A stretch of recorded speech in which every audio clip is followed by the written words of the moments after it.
Hey everyone, Dr. Frunkey here with a full review on this knife, the Curtis F3.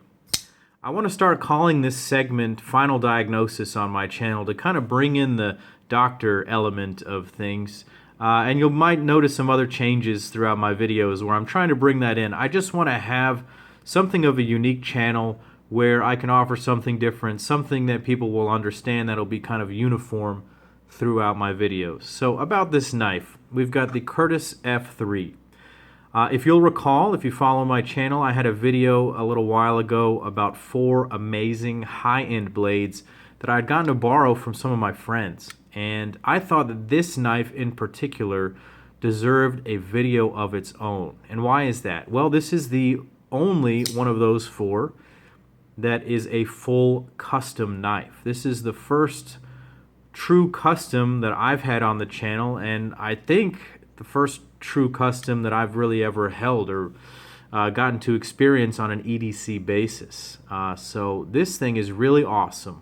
If you're not able to sit and watch a long video where I talk about how amazing this knife is, let me give you the short version.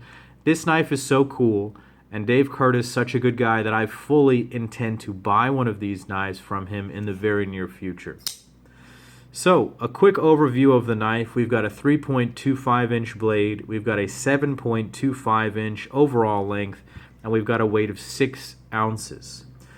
This is a custom made knife. Every component of this is designed and built by Dave Curtis. Dave runs his shop, Curtis Knives, out of Granger, Indiana, and he does everything himself. He makes every component of this, and it is absolutely spectacular. Dave, being a veteran of the United States military, offers a discount to veterans. So if you are a vet and you want one of his blades, be sure to mention that to him. He details that on his website, curtisknives.com. On his website, you can also learn a little bit about his sort of mission statement. His mission is to create the best tactical folder, period. And, you know, I think he's pretty damn close with this thing. It is really, really nice, and we'll figure out more about why that is. He wants people to understand that these truly are custom knives. Despite the great prices and the sort of plain appearance of some of them, he goes to great lengths to explain that they are full customs, and every bit of this really is. Even though some of it might be made with technology rather than just by hand, it just is so special, and it's hard to understand that until you have it in hand. Something else that's special about Dave is his approach to customer service and client interactions. So on his site, again, he details how he got started in the working world as a young man working at a full-service gas station, where he was taught not just to fill up the cars as they came in and make sure the gas was topped off, but rather check on a few other things. Go the extra mile. Check on the tire pressure, check the oil levels, talk to the customer, see if they need anything. And I think that that's stuck with him, and he says that it has, and it carries over into how he interacts with his clients and the people who are interested in his knives. He is very active on social media. He's on Instagram, and that's actually how I contacted him. Sent him a couple of messages just saying I'd be interested in picking up a knife, and he was very quick to respond and extremely polite. So I was not expecting that from a popular custom knife maker, but you know, just some random dude, me, can message him and he will be happy to reply. So let's go ahead and talk about this knife anatomically. You see what I did there? I'm adding that doctorly stuff in there. So in terms of the anatomical components of this, we've got a 3.25 inch blade of CTS XHP steel. This is an amazing steel, one of the new modern super steels, a powdered metallurgy steel that he has done in a hand ground. Now that's important to understand, that these are hand ground blades with a hand ground spanto. So that spanto blade right there offers a certain comparison to another popular series of overbuilt tactical flippers, and that is the Hinderer XM18 series. Now, I have a Wharncliffe Hinderer here, so not a perfect comparison, but anyone who's watching this video probably knows the Hinder or Spanto grind that popularized that certain grind there. And if you know Dave Curtis and his work, you know that he is constantly improving and evolving his knives. And he used to do a Spanto very similar to the Hinderer grind with a fairly straight edge right there, but now he does this amazing hollow that he carries all the way up to the front of this grind here. Now he finishes this front edge with a full flat grind. That allows it to be a bit thicker at the tip for a stronger tip there. But you get this wonderful hollowing out right here, and it makes it very thin behind the edge. Now, this is thick steel here, 0.16 inch blade stock. And so it's going to be tough. It's going to stand up to anything that you put it up against, and it'll function not only as a knife, but as a pry tool if you needed it to. Although you shouldn't do that. A knife is a knife, and he even says don't use that as a pry tool. But you know, this is designed for basically any type of scenario, and you're going to be prepared, and I like that. Perhaps one of my favorite things about this knife is the forward finger choil and combination with this jimping right here. So I appreciate a forward finger choil. I find that most of my cutting tasks are small to medium, and having the control over the blade that I get by being able to choke up on it is really nice.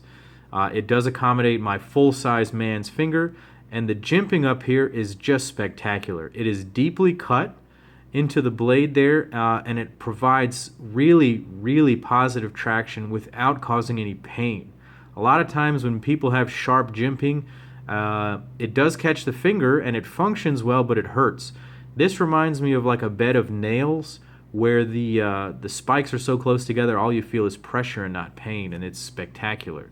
So you really have a nice element of control over the blade when you're able to choke up on it like that.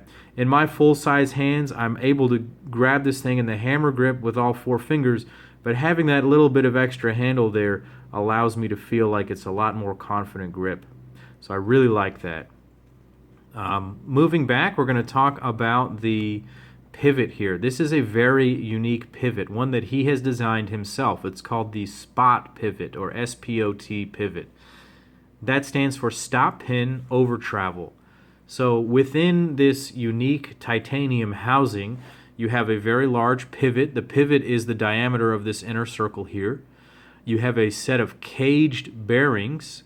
Some sites call it IKBS because they're not fixed within a washer, but it is his own design in how they're caged. And then inside of here you also have the stop pin, and it functions as the over travel. As you can see there, the titanium is milled out of the lock bar and will touch against that at just the right point to function as the over travel stop. So very unique and very awesome and intelligent pivot design there. I really like a big pivot. A lot of knives don't make sense to me where they are designed to be tactical or heavy duty, and then they have a very, very tiny pivot. Something just doesn't feel super strong about that. This feels super, super strong. I have a lot of faith in that. So a little bit of backstory on this knife, because this pivot is a bit more unique.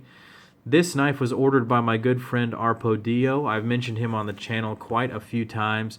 He has some great knives in his collection, but he ordered this knife from Dave Curtis as the standard F3 medium, and that comes with a satin or almost polished pivot, a normal clip, and a normal backspacer. Normal, I'm meaning stonewash titanium.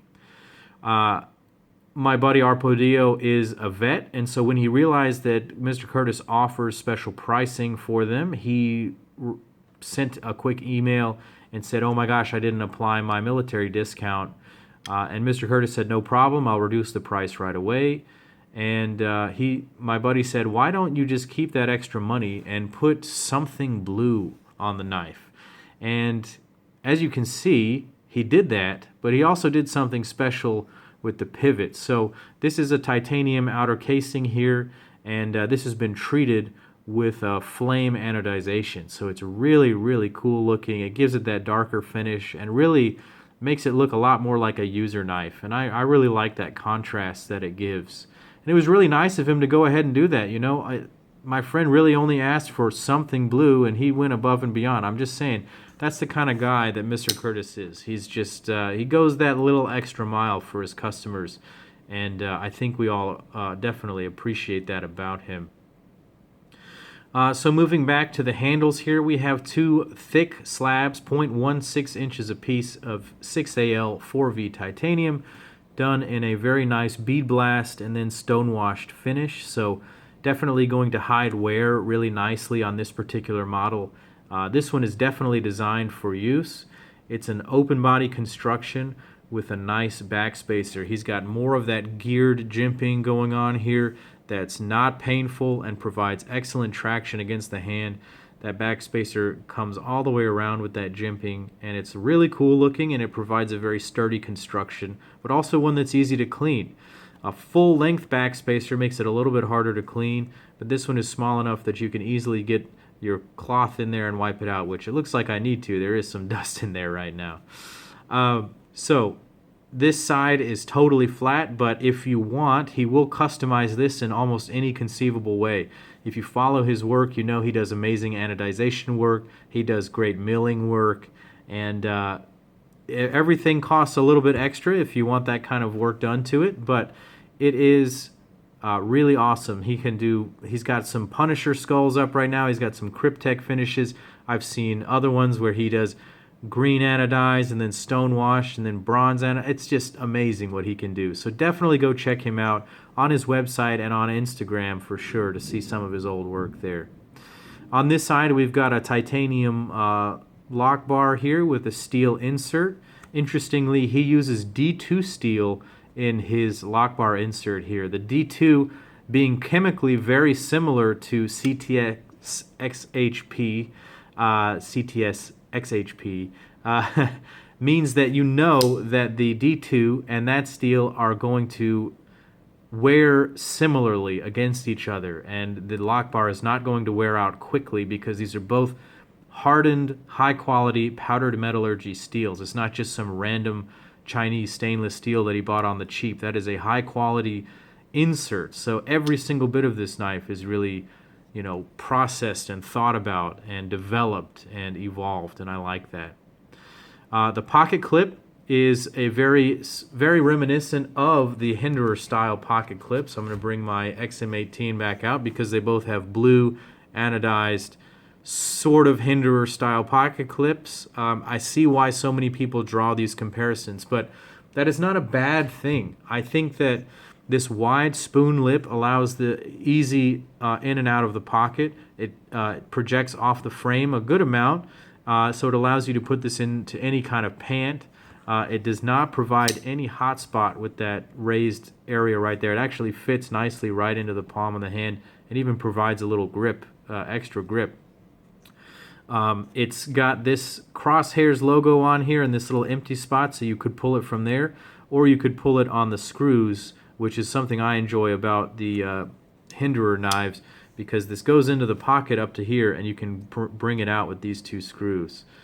I will say that now that I'm mentioning the clip, the Crosshairs logo is something that you will see on this knife a few times. You see it in his logo, you see it on the pivot, and again on the clip.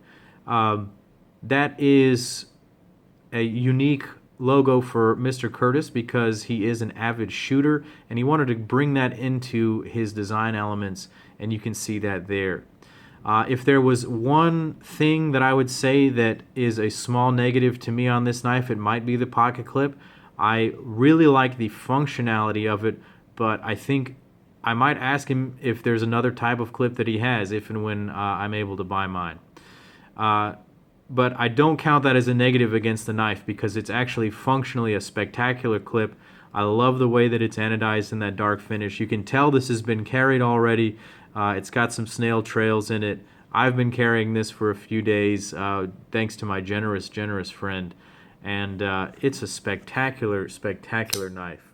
Let's talk about how it EDCs. So at 6 ounces, it's really starting to approach sort of the maximum heaviness that I can carry in my EDC, but I make up for it by carrying lighter elements in my other EDC items like a pen and a light. I'll end up carrying my lightest of those two options to accommodate this heavier knife, and that's okay.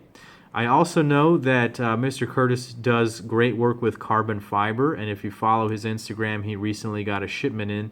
So I'm hopeful that perhaps some of those will be coming out in the near future to lighten this up a bit, because I love how sturdy it is, and I really enjoy a full titanium construction, don't get me wrong. But for me in particular, a slightly lighter knife might be ideal for me. This is still a great knife and very carryable and very pocketable. It's small enough and not wide enough that if you put it into a pocket, your hand is going to slide past this. One small ergonomic hit is the size of the flipper. And that is only because it will kind of poke into the other things in your pocket. You might hit your hand against it when it's in the pocket. But functionally, it's incredible because it allows you to get the thrust on that blade to really deploy it very, very actively each time. You can, and he's got two different cuts on it, so you can light switch the knife, or you can push button the knife. So I guess I just push button the knife, or you can light switch it like this. So both mechanisms work beautifully, and the action is out of control. So that is another point I really wanted to focus on here, and that is the action. This caged bearing system is beautiful. That thing just flies out of there, and then on the close, it just falls down by its own weight. Really doesn't take a lot of shaking. And the lock bar tension is such that that blade is not going to guillotine your thumb off if you're careful, and it will just slide back into place. I've had some smooth knives like the Zero Tolerance 0452 that were so quick on the close that I was scared I was going to cut my finger numerous times. This one, not so much. It's that perfect balance. In terms of the size, I think that the medium size is just about right for me. I think between about a 3.25 and 3.5 inch blade is a good sweet spot for my everyday carry and the things that I need it for. Again, having that forward finger choil on this slightly smaller handle gives me reassurance that I can get a good solid grip if I need it. But my fingers do fit all the way around it back here as well. There's still some knife sticking out. That jimping on the back spacer provides a good grip, and then you're holding it like that. Really, really nice in the hand. Very ergonomic, curves back at just the right place. Your thumb rests nicely on that jimping there. Everything is smooth and rounded. Again, that pocket clip does not give you any hot spots, and it's really nice. So what is my final diagnosis on the Curtis F3? Well, I'm going to say that I love it. I am going to buy one of these knives. I'm going to talk to Mr. Curtis and see if he might have some interesting blades coming up, or I might even ask him if he would consider doing this or that, and see how he responds. And he says he doesn't make custom knives, that he makes what he wants to make, and we can either buy it or not buy it. And I respect that about him. But I'm just going to plant a bug in his ear and see what comes of it. If I see one that is just, it has to be bought, I might end up picking that up, and you can look forward to that video coming up soon on the channel. So thank you guys for watching another one of my videos. Again, I'm trying to make some small improvements to the channel to keep it unique. So let me know what you think down in the comments below. Definitely click like and subscribe to this channel. I'm really enjoying doing this. I'm close to 300 subscribers at this point, and I really am enjoying the feedback that I'm getting. So let me know what you think down below. As always, guys, this is Dr. Frunkey saying take care.